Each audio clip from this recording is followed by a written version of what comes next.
दोस्तों महिलाओं के हक में सुप्रीम कोर्ट का एक बड़ा फैसला आया है दोस्तों, और आज इस वीडियो में हम लोग उसी मुद्दे को, उसी जजमेंट को समझने वाले हैं दोस्तों। जय हिंद, नमस्कार, मैं एडवोकेट आशीष मिश्रा। दोस्तों लाइक कर दीजिएगा, शेयर कर दीजिएगा, सब्सक्राइब कर दीजिएगा ताकि ये इन्फॉर्मेशन और लोगों को भी मिल सके दोस्तों। और दोस्तों घरेलू हिंसा के साथ ही जो ये नए कानून लागू हुए हैं, भारतीय न्याय संहिता की धारा 84 में भी ये व्यवस्था की गई है कि किसी भी विवाहित महिला को अगर उसके पति या पति के परिवार वालों की तरफ से किसी भी तरीके से क्रूरता की जाती है तो उसमें भी सजा का प्रावधान किया गया है दोस्तों। चूंकि देश में लगातार घरेलू हिंसा के मामले भी बढ़ रहे हैं, किसी न किसी रूप में महिलाओं को हर दिन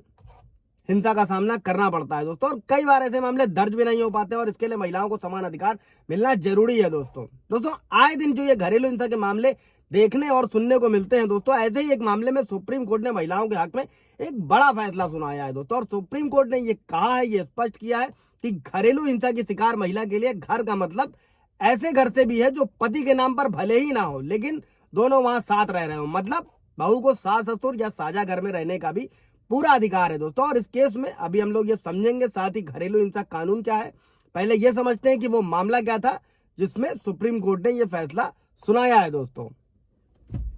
तो दोस्तों केस ये था कि पति और पत्नी दोनों दिल्ली के थे और दिल्ली शादी के बाद से ही दोनों सास ससुर के साथ रहते थे, और कुछ साल बाद पति और पत्नी में झगड़ा होने लगा दोस्तों।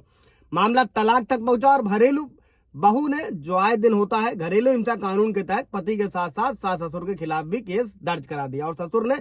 बहू से घर खाली करने को कहा। इस पर महिला ने इनकार कर दिया। इसके बाद सास ससुर ने बहू के खिलाफ ट्रायल कोर्ट में याचिका दायर करी दोस्तों, और ट्रायल कोर्ट ने फैसला सुनाते हुए बहू को आदेश दिया था कि वो 15 दिन के अंदर घर खाली कर दे दोस्तों। और इसी आदेश के खिलाफ बहू ने दिल्ली हाई कोर्ट का दरवाजा खटखटाया दोस्तों, और हाई कोर्ट ने मामले को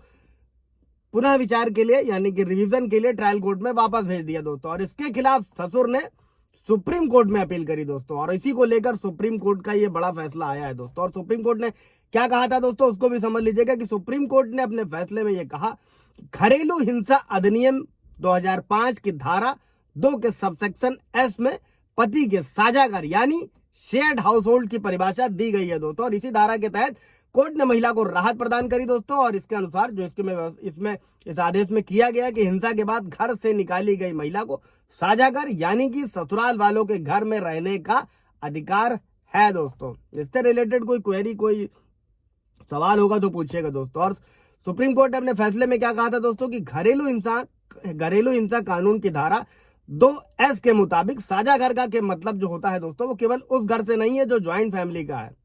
या फिर जिसमें पीड़ित महिला के पति का भी हिस्सा है। इसमें वो जगह भी शामिल है जहां महिला घरेलू संबंधों की वजह से अकेले या पति के साथ कभी रही, और ऐसा घर भी इसके दायरे में आता है जो पति ने किराए पर लिया हो दोस्तों। और सुप्रीम कोर्ट का यह फैसला 2007 का एक जजमेंट था SR बत्रा बनाम तरुण बत्रा के मामले के विपरीत था दोस्तों, जिसमें यह कहा गया था कि साझा घर में इन लॉज यानी ससुराल वालों और रिश्तेदारों का घर शामिल नहीं होगा दोस्तों। सवाल जवाब होगा दोस्तों पूछिएगा। Thank you.